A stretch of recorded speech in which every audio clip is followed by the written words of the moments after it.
Nagbabalik sa mundo ng pag-arte sa ABS-CBN si Marlo Mortel matapos ang ilang panahong pagtuon sa kanyang music career at personal ventures. Ngayon, masanda siyang bumalik sa spotlight sa pamamagitan ng karakter na si Angelo na tumitinding serye na What Lies Beneath na patuloy na umaani ng atensyon at usap-usapan sa social media.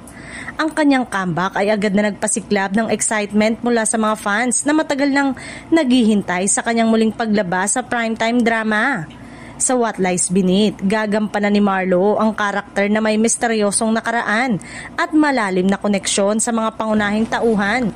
Ang pagpasok ni Angelo sa kwento ay inaasang magdadala ng mas matinding emosyon, tensyon at unexpected twist.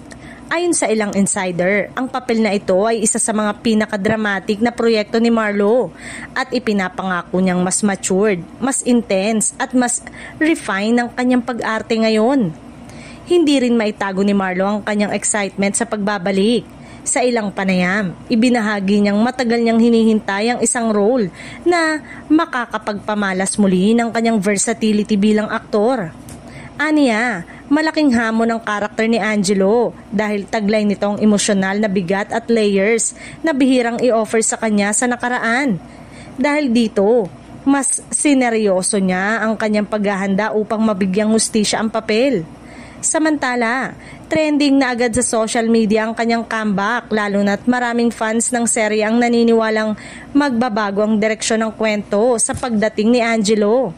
Marami ang nag-aabang kung magiging kakampi ba siya o kalaban at kung paano nito maapektuhan ang masalimot na buhay ng mga pangunahing karakter. Nagdulot ito ng samot-saring teorya mula sa mga viewers na sabik nang makita ang unfolding ng mga susunod na episode. Sa pagpasok ni Marlo Mortel sa What Lies Beneath, malinaw na mas titindi pa ang bawat eksena at mas lalalim ang bawat misteryo. Kung matagal nang na-miss ng kanyang fans ang kanyang presensya sa telebisyon, ngayon ay masasabi nilang worth the wait ang kanyang pagbabalik.